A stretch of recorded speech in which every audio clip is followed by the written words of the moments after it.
Hey, thank you and greetings to everybody. I'm Warren Bird. I'm going to present kind of some findings from a survey that you all participated in, and then we're going to segue over to Frank Blake, who's going to uh, give us all kinds of insights as interviewed by Nathan Artt of Ministry Solutions Group.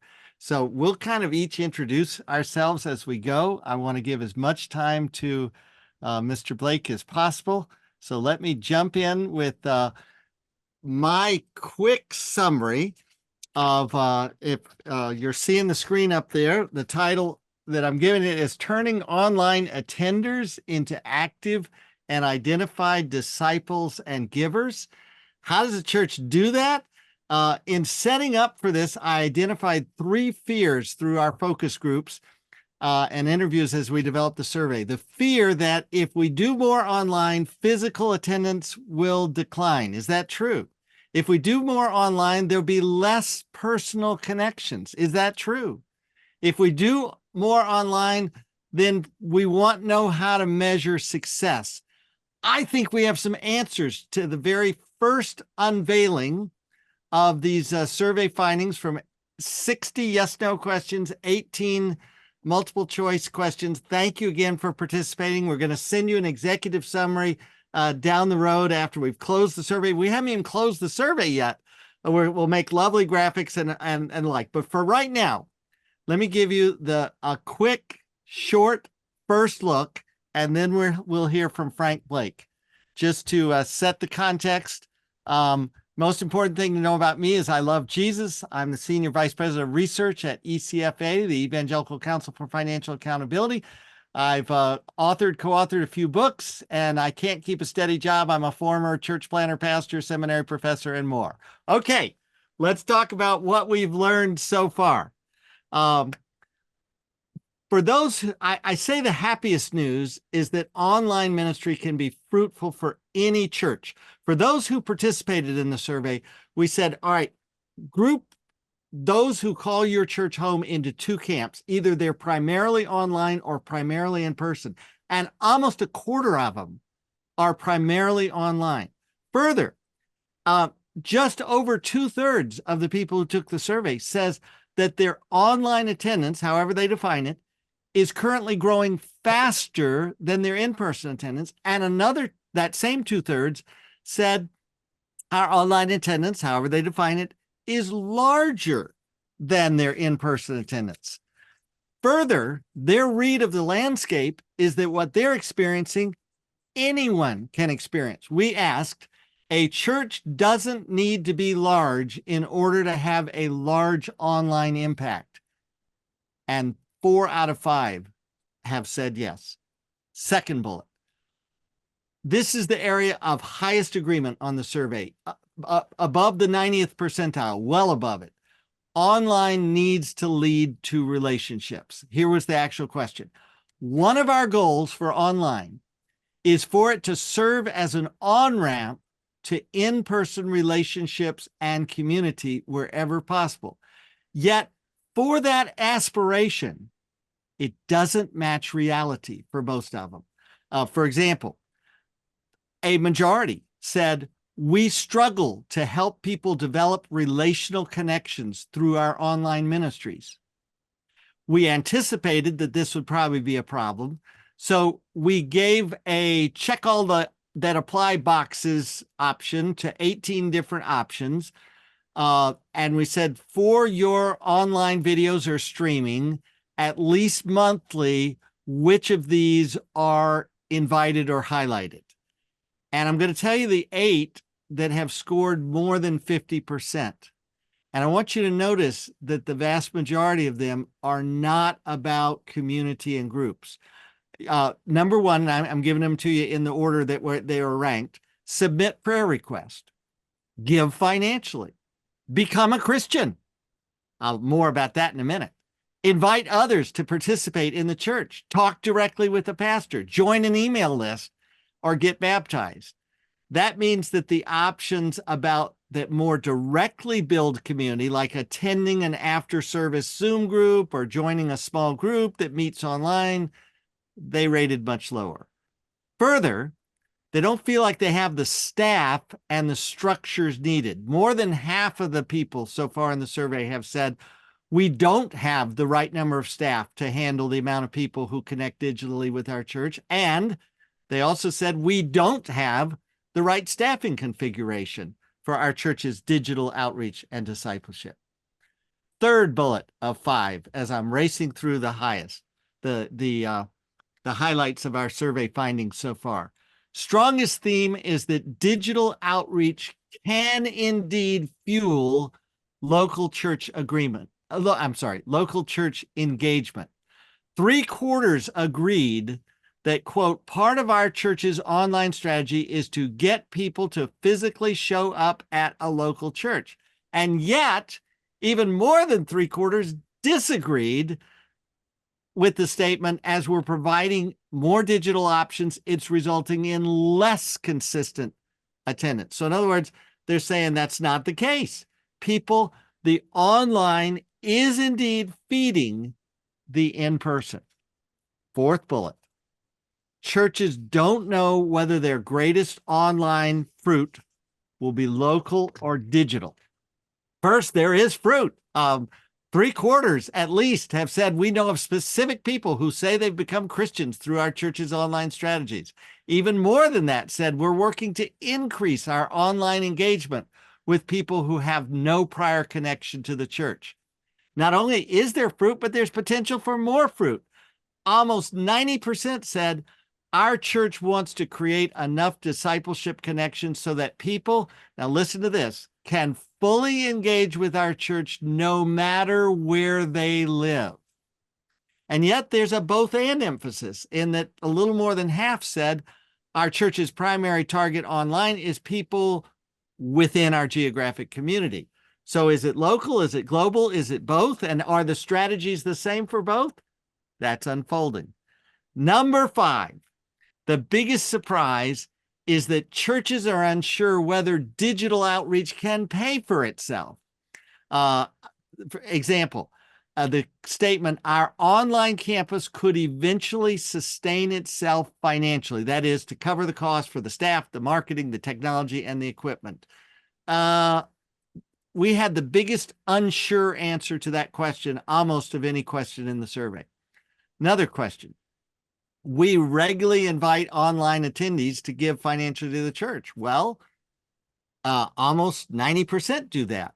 And when we asked, 3 years from now, will the percentage of your church's total giving that comes from your, quote, online campus be higher? Almost 90% said yes. So the money is coming in. The money is being identified, but whether digital can support itself is unclear. Okay, there's a lot more that can be said, but hopefully that quick summary whets the appetite for now Nathan Artt to interview Frank Blake. All right. Thank you so much, Warren. Very, very quick story. I know quite a number of you, others I don't, but how I met Frank. When COVID hit, her church is having a conversation, are we going to become avatars in a church metaverse, which a couple churches have proved that didn't work, or are we just going to kind of sit back and wait till things get back to normal? And as a former private equity guy, I was very curious about that question, and I wanted to know why Sears and JCPenney went out of business and why companies like Target, Home Depot, and Walmart were up and to the right. And so I started digging in on it, came across this name of a man who was the CEO and chairman of Home Depot. Now, I don't know about you. I don't know that I ever associated Home Depot with a digital company, but it turns out a company that sells lumber and chainsaws, the 4th largest digital retailer in the United States of America. And this person also happened to be the chairman of the board for Delta, chairs or board member at Procter & Gamble, Macy's, and the story goes on and on. And so I published this resource, and a mutual friend of ours, and both of our pastors, turns out, Clay Scroggins, called me and said, hey, great, good job on the book, but Frank goes to our church, right? So had an opportunity to connect with Frank, and he's just been a wonderful friend of the ministry, and we've done a bunch of great things together, but incredible story. incredible story of taking over Home Depot, which at the time was pretty beaten up. 7 years later, became kind of what people saw as the company who represented what we need to see as far as how the digital platform can transform brick and mortar retail. In fact, Frank will tell you the story, but one of his first conversations with the board is that we're going to stop opening sites and we're going to focus on digital. And 7 years later, that led to an increase of, depending on who you ask, a 600 to 700% increase of in-store sales through the investment of the digital platform. And so, Frank, thank you so much, my friend, for being here today. It's an honor and a privilege. Thank you, Nathan. It was great to hear Warren's summary of the survey. That sounds fascinating. Sounds fascinating. Well, very good. Well, I would love to just kind of start. Some people in the room have heard your story before. Quite a number have not. But can you walk us through your journey a little bit and kind of how you took over Home Depot and what those early days were like? Okay. Again, first off, it's a real honor to be talking to all of you, and I need to make sure I always say at the start, I am talking about selling table saws and chainsaws. It's quite a different world than you all inhabit. So I hope some of this is analogous, but a lot of it may not be. In terms of my start at Home Depot, I'm as a CEO, I'm an incredibly unlikely person to have been chosen to be the CEO of Home Depot.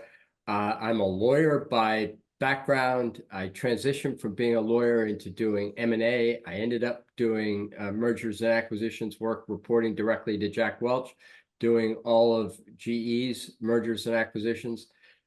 I got brought into Home Depot to do the same thing, buy companies. We built up what was then and the largest commercial and industrial distribution business alongside of the stores, called Home Depot Supply. And I didn't have a lot of interaction with the retail business in my first 5 or 6 years at Depot. I got a call from the board of directors the very last day of 2006, literally the last day of 2006, saying, we've come to a disagreement with the CEO. We want you to be the new CEO. And my reaction to them was, you need to spend a day and think about this, because you ought to find somebody who is a retailer, and I'm really not. And I need to take a day to think about it, or whether I can do the job. I can honestly tell all of you that I had, up until that moment and immediately following that, I had never thought about being the CEO of Home Depot. Never thought it was happening. I never aspired to be the CEO. Never even, driving along at night, wondering what would I do if I were running this place. Never occurred to me, nor honestly had it occurred to any of the other hundreds of thousands of people who worked at Home Depot. They didn't know who I was.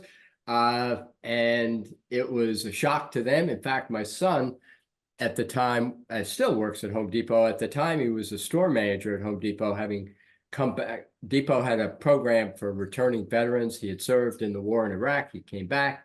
He was assistant store manager, grew up through the ranks to be a store manager. I gave him a call saying, "Hey, Frank, I'm going to be the new CEO." And he laughed. His name is Frank as well. And he laughed. And I said, no, I'm going to be the new CEO. He laughed again. And I said, well, no, actually, it's true. I am. And he said, well, good luck with that, Dad. So it was a shock to many people, myself included. So that's a really quick summary of stepping into the role. And then, Nathan, we have some interesting stuff that happened after that. Well, that's great. I'd love to dig into the interesting stuff after that, because and I know more about your story, but you didn't come in as really a technical leader just trying to make minor improvements. I mean, you came in to make some pretty big changes. And you had mentioned to me before that you kind of saw Amazon as the biggest competitor, even though people are not buying lumber and chainsaws online. What does that mean to you? So first, it was absolutely the case that my own view of the world was that Amazon was our biggest competitor. There's another home improvement company we won't talk about that happens to be the color blue that none of you is Baltimore. familiar with. But I looked at Amazon as the largest competitor. And in fact, you could, I mean, it really goes to what the customer experience is, and Amazon customer experience, they have some great things in their customer experience, and we needed to provide some of those same elements. Well, and one of the other big changes from what I understand in our conversations is, and I don't know if this sounds familiar to any other church leaders on the call, but it was a store model. You open a store with a high density of rooftops. As that store becomes profitable, it pays for Home Depot to be allowed to open up other stores. It was a very predictable multi-site model. And is it true that in your first 6 months you told the board that you were done opening new stores? Yeah, that is true. So if you think about the for-profit world, if you think about how business models work, the business model for most of retail is driven by opening new square footage. If you're an analyst and you're covering one of these public companies, you can put in your model how much growth you're going to have by how many new stores you're going to build. In addition to buying companies for Depot, my other job was real estate, and I was buying the real estate locations for new Home Depots. And it was obvious to me that, what the world did not need more selling square footage under roof. We had a lot of stores, and we had a lot of stores that were convenient to most people.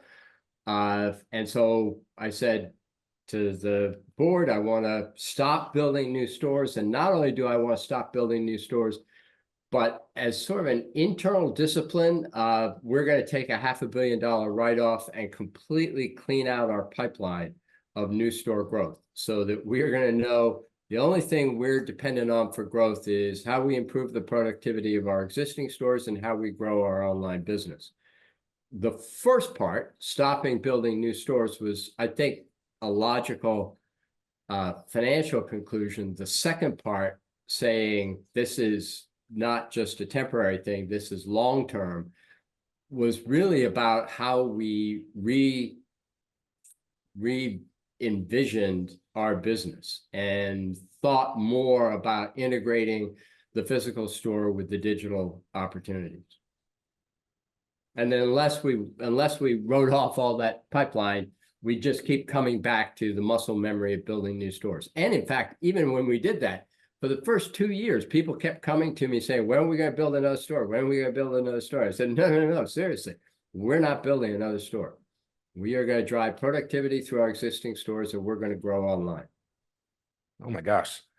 Well, here's my personal biggest takeaway from the survey. And again, there's still results coming in. These numbers will change, but 77% of the leaders who completed it stated their digital strategy was designed to get people into the store.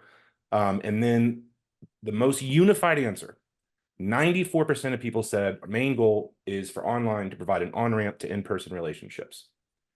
However, only 1 out of 3 churches are specifically targeting people within a close enough proximity to come in person.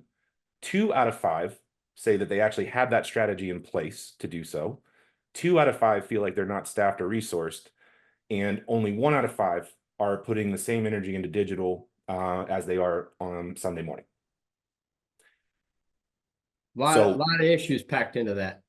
A lot of issues. And if I had to give you my personal takeaway from that, is that there's an aspirational goal and there's an actual result, and there's a huge chasm in between right now with some tension. And the tension is not intention. I think that all the church leaders on this call see the potential and the value of bringing Jesus to people through technology versus time and place synchronous events. I don't know that we know how to do it, Frank. And right now it's been more of a broadcast mechanism than it has been an engagement mechanism. But as you were getting started with Home Depot, I can't imagine that you weren't having some of the same conversations back in 2007. How did you navigate the aspirational versus actual transition of Home Depot? So Nathan, 100% right. The first reactions were, the more we invest, I mean, it was reflected very much in Warren's summary of the survey results. First, this is going to detract from physical attendance in our, not attendance, physical shopping in our store. And hey, we've got billions of dollars of assets in our physical real estate. Why would we do that? Why would we lessen the productivity of that physical space? This is going to be hard to develop a connection with our customers because we're not going to see them. They're going to be digital. How do we get that customer stickiness? And the measuring success was also, interestingly, a problem internally. And all of those, there's a great phrase I learned. I worked at GE for over a decade, and one of the great business phrases I learned at GE was people's tendency to hug the anchor. So we tend to think of the things that have worked for us in the past, and we hug those. We bring those very close because they have been successful for us in the past. But what we don't realize is that thing that was helping us in the past is now the anchor that's taking us down. It is not that physical presence is the anchor that's taking retail down or anything else down. It is a mindset that is not focused on what does the customer want. Amen. I mean, I'm now just speaking retail, not your world. But the first question should not be, hey, how am I going to increase my throughput through my physical asset? Or how am I going to measure success? Or how am I going to make the customer sticky? The first question should be, where is the customer? What's the most effective way of communicating with customers?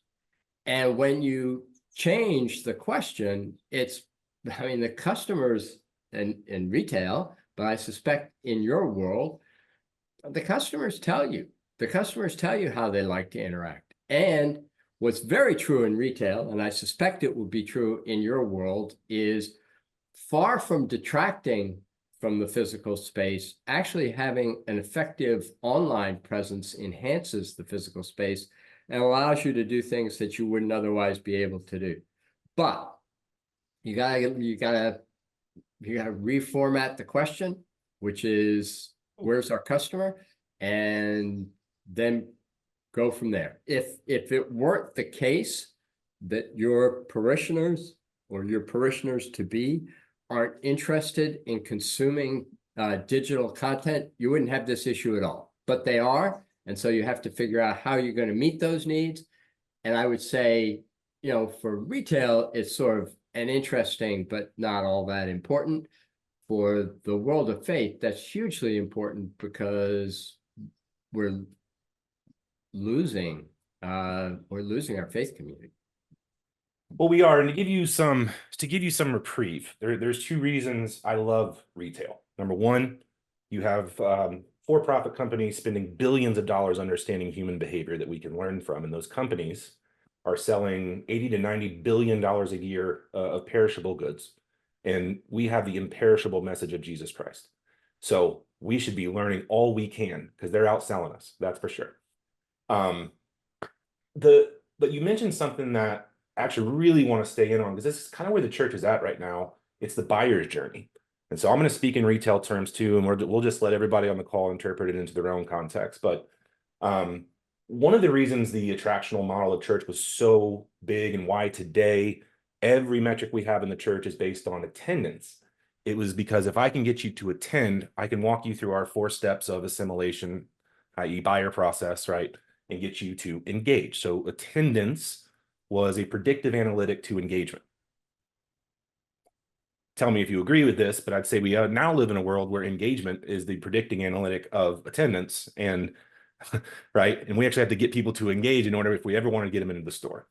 And as you were, first of all, feel free to disagree with me. You are Frank Blake, but how did you transition Home Depot from kind of the Sunday morning paper, right? So like Sears and JCPenney go out of business because they never lost sight of the idea of we got to get people in the store on the weekend, versus Target and Home Depot are like, no, we're going to bring the store to you weekly or on a daily basis. Like, how did you navigate the identification of the change of the buyer to the point that you were doing things online you couldn't do in person, and vice versa? So the first instinct and I don't know, again, I don't know in the church world, but the first instinct when you say, okay, we're going to go more online, at least in the retail world, the first instinct was, okay, we're going to digitize what we do physically. So if the way a church works is we have the pastor give a sermon, we'll make that digitally available online just as it is if you were physically in the church. In the retail world, that version was every Thursday and Sunday, we drop our ad sets for the newspapers, and they would tell you what the specials were for that week or that month or that weekend, whatever they were. What you pretty quickly realized in the retail world was that just digitizing your content is losing the power of what the digital world brings. And to give you the really obvious answer or example in retail is when I do my little advertising insert in retail, I only have 16 pages. So I have some very smart merchant and data people saying, this time of year, people are looking for grass seed. So we're going to have grass seed on the cover, and then we'll have some mowers, and we're going to make everything seasonally relevant. Okay, that's interesting. And that probably is the best physical drop you can do.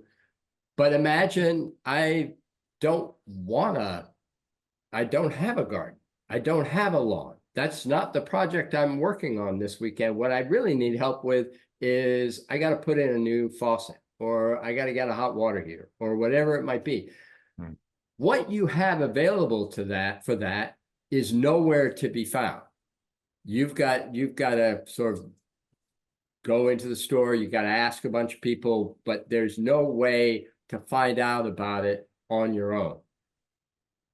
You have to move, at least in the retail world, you have to move beyond the static and into actually thinking about, as you put it, what's the customer journey? What are the customer need states? What are your parishioner need states that you need to be addressing? And how do you most effectively interact with those need states? And, that's the amazing thing about the digital world is it is a needs-driven medium. So you don't have to be really smart about anticipating needs, where people are in their journey of faith. You can allow a lot of different journeys all simultaneously. But Frank, are you saying that? Are you saying that? But isn't it true that I can only get to know someone if I meet them in person? Well, that's absolutely not true. That's absolutely not true. As we sort of, I mean, not that I'm not going to know everybody on this phone call, but there are a lot of folks on this Zoom call that will have some sense of me that they wouldn't otherwise have. Yeah. I mean, look, physical. I have a store. I want people in the store. I want people interacting with the product in my store. That's what I want. But what I really want is I want to be fulfilling my customer needs. And I want to figure out what my customer need states are and how I best fulfill them. So I'll say something about you that I know that you would probably never say about yourself, but as I dug in and researched and talked to other people and everything else, I would describe you as much as the CEO of the home improvement industry as I would of Home Depot. But when you stepped in, there was also a pretty significant decline in people who were shopping at home improvement stores. Is that true? Certainly at Home Depot, we were losing share. Yeah. Okay. Yeah. And more generally, it was in the middle of the housing crisis. So the housing market was going down, which meant that Home Depot was going down. Yeah.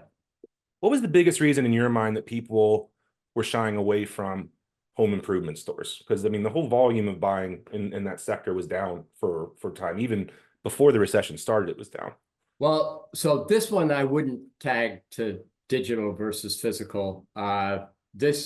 The particular time when I started the second day of 2007.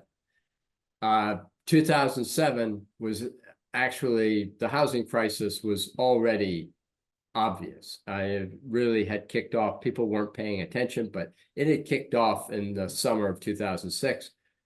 And people just stopped spending on their homes.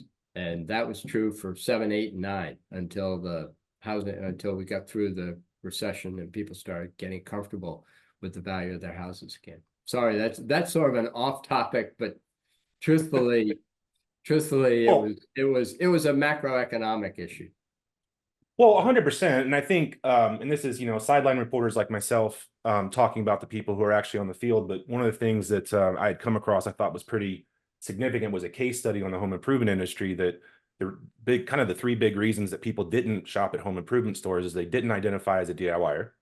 The store was large and intimidating, and that they did not know what the big store sold other than the tools and materials that they were ill-equipped to use. So the corollary is, True, I don't true. identify as a church All person. All Okay. true, all true. But that for a particular period in time kind of got overwhelmed by I got a housing crisis. Well, and here's the thing. I mean, you take those 3 things and apply them to our space. I'm interested in Jesus, but I don't identify as a churchgoer.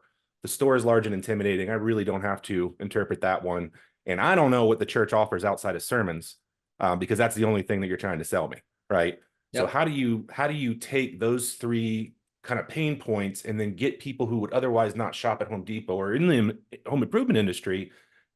How do you get them in the store? How does the digital platform help you do that? So the great thing about a digital platform is that it is a very wide funnel. And I think, Nathan, just as you said, churches can be intimidating to people, and for lots of different reasons. And your analogy is right. Home improvement stores are intimidating to people. But online is not intimidating. It's your own world. You can discover it at your pace, and it's more step by step, if you would. You can go at your own pace, which is really important to people. And as people are going at their own pace, what were some things that you guys were paying attention to as far as using the digital platform to get to know them, so that, you weren't selling a table saw to someone who's looking for a faucet? Like how did that? So the interesting thing about that, to my mind, is I suspect most parishioners or most people who are going to a site that relates to faith would be much more open about what it is that they're looking for than somebody would be with a retailer, because everybody's a little worried about getting constant emails from us once they start looking at a product. But the great thing about the digital world is it's it's all predictive behavior. You can tell when somebody's starting on a project for their kitchen. There's this kind of order that 85 to 90% of those projects go through. So you could be very accurate in terms of what people are looking at and why.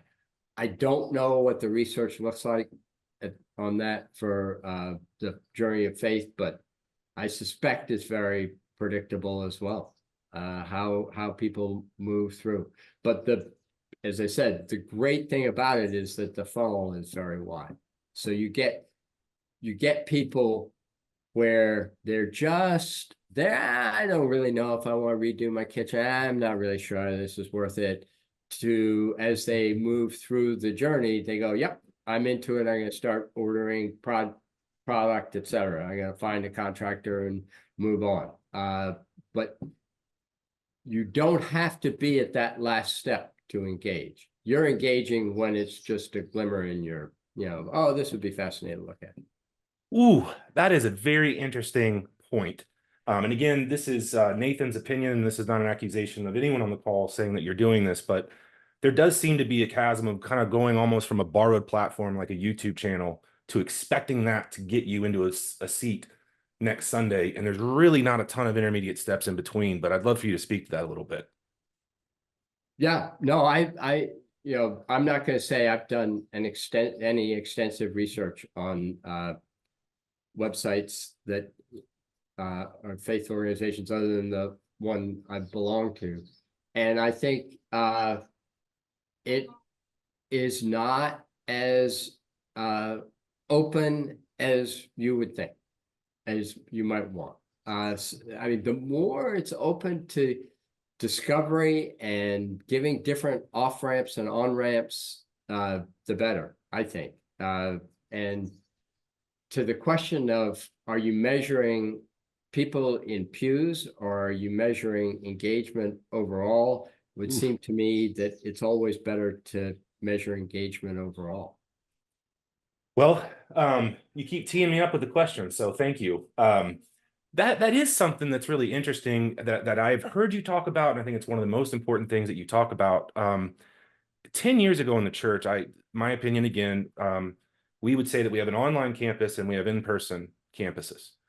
And because there was an online audience and there's an in-person audience. And I think most churches now are learning that no, there's an audience who engages with us both digitally and physically, and they do so in different ways. And if there's any company, no offense, I mean, Target has totally figured that out, right?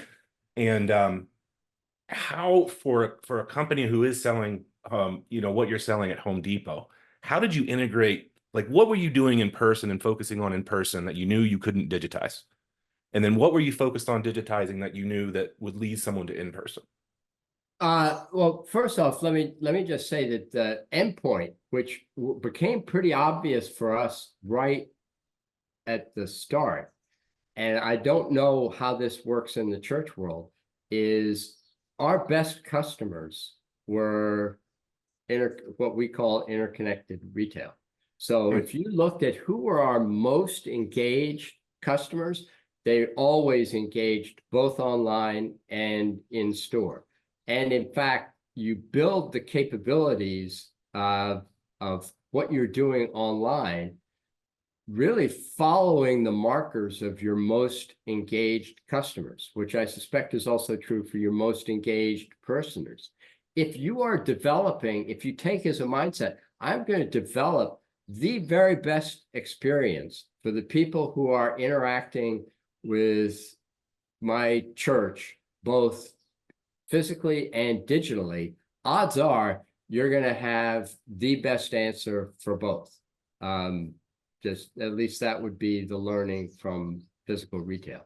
And in physical retail, it's again, the beauty of digital is it's pretty straightforward. You can figure this stuff out. Everything is, you can measure, how long do people dwell on what pages. There are some parts of digital retail that don't lend itself to online, to physical. So just as you said at the start, Nathan, no one buys lumber online for the most part, or businesses do, consumers don't. There are things that are very dependent on look and feel that people are going to go into the store and buy, and there are things that no, actually it's much more easy for them to interact with online.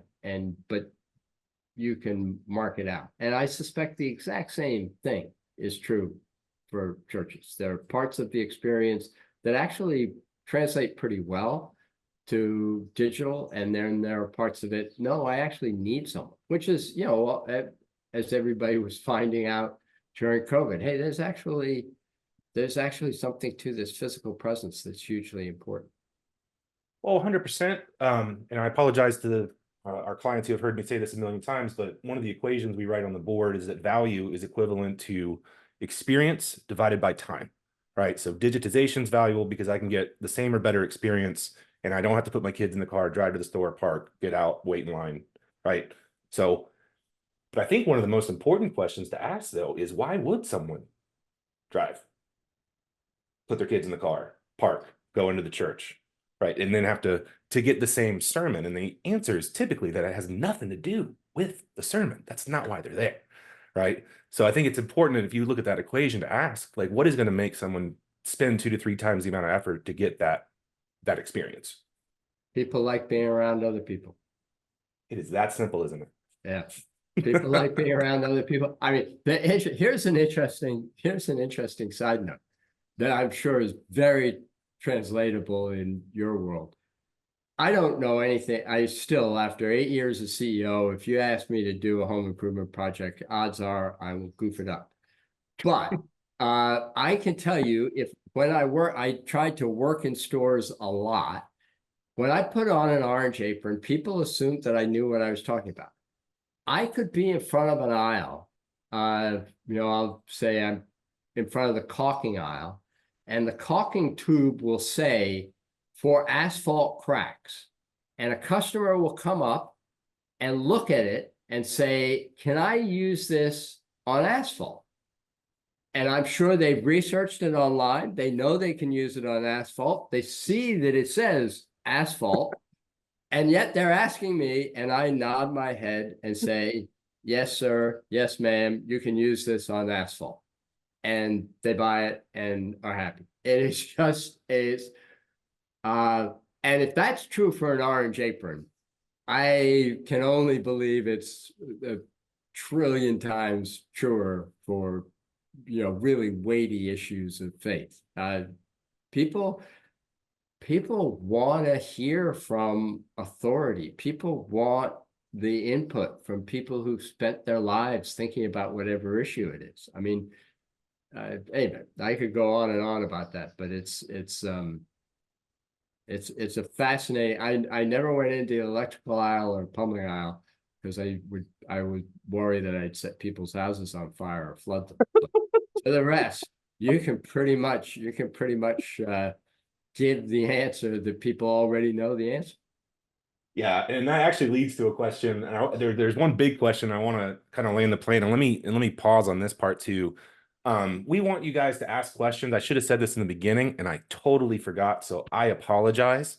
If you have some questions that you would like for me to ask Frank, we want to save the last 5 to 10 minutes to be able to ask those questions. So feel free to put those into the chat, and we'll do our best to get to them. If we can't, we'll get back to you. Another interesting thing before we kind of get into the organizational side of this is digital is a big word, and it covers a lot of ground. I mean, you have borrowed platforms, which are mostly what companies use for brand awareness. You have websites, which are mostly used for acquisition. You have apps that are mostly for retention and development and staying in front. When we talk about the digital space, how do you differentiate tools, or how do you look at the different tools based on what you're building? No pun for Home Depot, tools and building. But how are you evaluating? How are you using different tools to get what you wanted out of the highest and best use of that tool, if that makes sense? Yeah. So for a retailer, the best thing is if you can get your app on someone's phone, because that's precious real estate. And if you get your app on someone's phone, you are, that's the typical phone has very limited number of apps. That's a meaningful thing. And so that guides your thinking of what kinds of information do I need to put? How do I make this really sticky for the customer? For a website, generally speaking, you've got a sequence of values that you're trying to hit. The number one is awareness. So I've got, a typical Home Depot store, I've got 35,000 SKUs. I've got more than 1 million SKUs available online. How do I reveal that to a customer in a way that works for the customer and doesn't overwhelm them? So you call it marketing, but it's more an awareness. Then there is a marketing element, and then there is the straight sales. How do I make this all end in a transactional engagement, either in store or online? And as a retailer, I don't care whether it's in store or online. Both are great. I'm indifferent on that. Well, I love that. And when we did the Target case study, that's one of the things they said is if we're going to be relevant to our customers, we have to stop caring when and where they purchase. Right.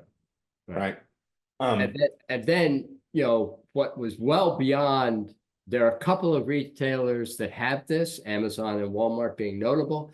Where you really want to be is you want to be a platform for your customers. We're narrower in scope by definition in terms of building product and home improvement. So we could not play that platform role. it's always struck me that that's an opportunity for communities of faith. Tell us more. So,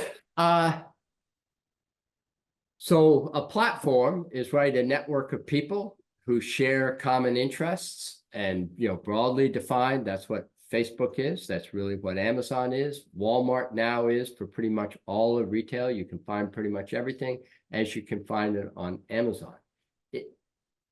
Platforms are built off of trust and networking and have enormous breadth to them, which is what makes them in a for-profit world so interesting and important, but I would think equally true in the world of faith. And it's always struck me that the most logical platform is a platform of people who share a common faith and, you know, belong to the same congregation, and then going out from that, and that looks at your parishioners as, in effect, part of your, you know, I wouldn't call them employees, but they're associates. They're associates of yours. Everybody's engaged in the same exercise of trying to build faith in the world, and you're building this platform that's helping them do that. One of my favorite quotes is from a friend of mine, Brian Schlett, said the attractional model of the church was built on the idea of getting a network of people to value an institution. The church of the future will be an institution who understands the value of its network. And I totally believe that. Yeah. For Home Depot, I would imagine that looks like, if I'm unfamiliar with faucets and I go on and I see 3,500 other reviews and pictures, and here's what it looks like installed, that's borrowed trust from the community. Yeah. For Crossroads, that's having 550 moms in a 21-day cohort on how to be a more confident mom. Yeah, totally. Exactly right. What network are you going to trust more? I mean, I love our faucet buyers, but I might trust that mom network even more.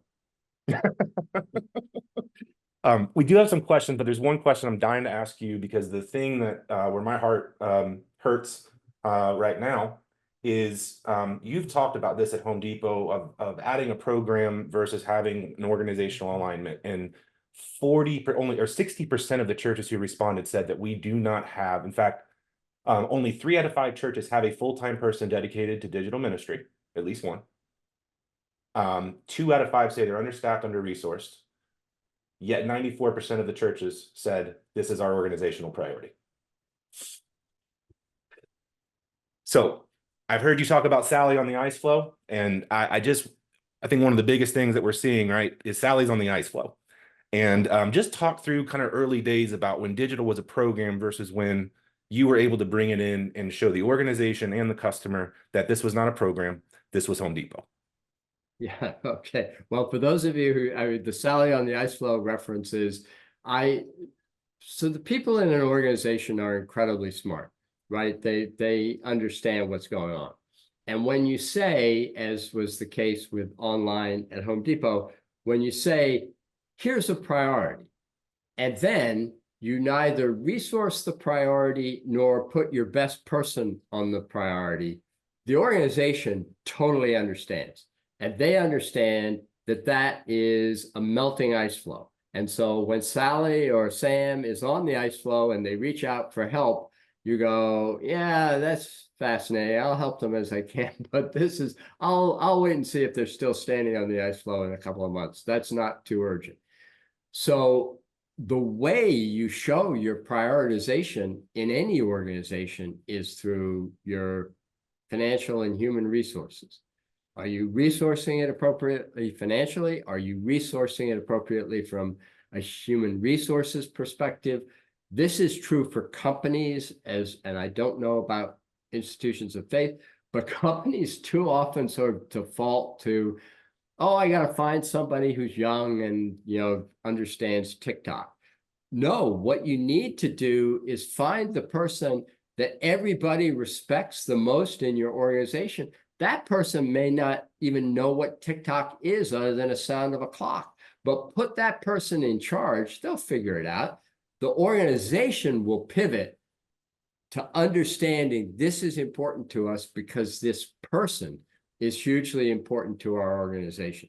They get, in my opinion, companies get this backwards, and it really turns things from what could be meaningful into, yeah, just a program of the month. For Depot, when we were doing our online, the question I asked my team, who's going to be the person that follows me as CEO, not the next iteration, but the iteration after that? Who in our organization is going to be that person? Everybody happened to agree on one person. We put that person in charge. And he had a hugely important job before that. Everybody was saying, oh, this is going to be a nightmare. You know, we're taking him out of an important role. And the answer was no, that was great. It was the right thing to do. So much to learn there. All right, so we'll move through a couple of these questions real quick. How did you move people into brand loyalty when you had limited human interaction? So it's not that dissimilar from the physical space. It's what's your content, what's your offer. So I believe that when you get online and you're looking at how it's structured, how the value is presented, how we're engaging with you on the value, the trust we're earning, it's very similar to in the store. I mean, it is about your product quality, about your pricing, and about your service. And you have service online just like you have service in the stores. And you referenced the customer feedback. It was hugely important to us. And this is a really interesting one. It was hugely important to us at the start to have undoctored customer reviews. And that drove our merchandising organization nuts, because they had to deal. We just said, hey, look, we're not going to sell anything online that's rated 1 or 2 by our customers. And then it got to 3, and then it got to 4. We're only going to have 4+ rated items online. And that made them improve the product quality that we had in our store. It was actually an interesting, virtuous cycle. We were doing a lot of things that, people actually weren't, we had product people weren't thrilled about. And this surfaced. And it's, more personal and probably uncomfortable in your world, but it was uncomfortable for us. Yeah, I'm sure. And kind of 2 thoughts on that. I mean, and again, nobody's here to listen to me, but when we're working on these strategies, I mean, the church is world-class at content. I mean, it's one of the main products. If you read this survey, you would think that we were talking about content and marketing companies. And really, content can be used one of 2 ways, and it can be used to create consumption or to create conversation. And having those defined next steps and understanding which way you're using that content is incredibly important. But the other part of that, to your point, is that it's actually helping people also find the thing they're looking for when they need it most. Andy has done amazing sermons on marriage, right? You and I know that. And if I'm coming today, this Sunday, because my marriage is broken, and he's doing, his visioneering series, that doesn't help me very much, And so how do we rate the content, but also how do we make sure that we're helping people find what it is they're looking for in the format that they're looking for it in? To attempt to answer that question, the things that churches are experimenting with, and I'm not trying to be prescriptive and pretend I have all the answers to that, but there's a big gap between someone watching a YouTube service and coming online. So what are some digital ways that you can kind of bridge that? It could be 21 days of conversation about faith, or 21 days to a more confident mom. But there's a lot of online cohorts that have been very helpful. So an example of the 21 days to be a more confident mom, that ended with an event at the church on a Thursday night with a female speaker who came in, and all those people who were meeting online got to meet in person. So we're seeing like those types of things work well. Sorry, Frank, I took that one from you. Nope, that's a great answer. Did anything break when you made the shift to focus on the digital platform? I honestly, yes, in the sense that there's some people who there were a lot of folks who were not a lot, but there were people who were uncomfortable with it. And I think there's an element. The interesting thing about the digital world is that it's less controlled. So, it's truth is revealed from a customer perspective is revealed pretty directly. And there were some folks who had trouble with that, I think. So yeah, I mean, personnel changes that are always tough as the world changes. Personnel changes. Most of those people fire themselves. Yeah. We're seeing a little bit of that too. Hey Frank, big question, and not that you have a crystal ball, but you were having these conversations in 2007. We're having these conversations in 2024, but you're still incredibly involved. Procter & Gamble, Macy's, Delta, all these companies that you're involved with. What are some of the biggest trends that you're seeing in consumer human behavior that's leading to success in retail and other verticals of industry? So the path to, I mean, I think the other thing, I'm sure you all are thinking about it, is what was true in 2007 is infinitely more true in 2024. And sorry, this is going a little off topic, but I'll say I was at a conference last week on AI, and the guy who was talking about AI is a deep expert in AI, and somebody asked him, what's this world going to look like now with AI? And his answer was really problematic. He said it's going to be really disturbing. All of you in the audience are going to be really disturbed. And everybody, everybody was saying, this is going to be great. We're going to have this, we're going to have that. And this guy, he makes his living off of AI. And so the obvious question was why? And he said, well, imagine 5 years from now, and it may not even be 5 years, that your 8-year-old son or daughter is talking to Alexa or the Google or whatever equipment it is, and that is now honed into her personality and is her principal source of advice and interaction. Imagine that. How are you going to feel? How are you going to deal with that? It was a very different answer than I think anybody expected, because it took it down from all of, what's the productivity? What are we going to start wars with AI, whatever it is, and just go, okay, I can see that. I have a granddaughter that age. I can totally see that. If I'm, this is more a pitch to all of you. You can't let that happen without being part of the process. I mean, whatever is involved in, whether it's however you catch up, interact, whatever it is, if we have a world where, the typical 8-year-old girl or boy is talking to his or her, AI companion, and there's no element of faith in that, wow. It is scary. There's One Hope put out a report last year. 2 out of 3 jobs for Gen Z have not yet been invented. 88% of kids are frequently using Alexa, Siri, other things for communication. They spend Gen Z spends an average of 2 hours and 24 minutes a day on devices. And we're seeing in the church an average of once per month. So just as this isn't anybody on this call's worry, but maybe it is. Just imagine the first question that Sally asks. Hey, Alexa, is there a God? Oh, what do you think the folks in Seattle are going to say to that? Now, it's just something to think about. wow. Wow. Thank you so much, Frank and Nathan. What great interviewing.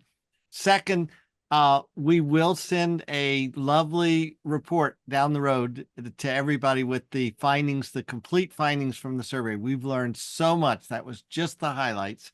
And again, thank you all for helping with the survey, either participating in it or recommending people to it. I feel like we're on the early steps of something really, really big.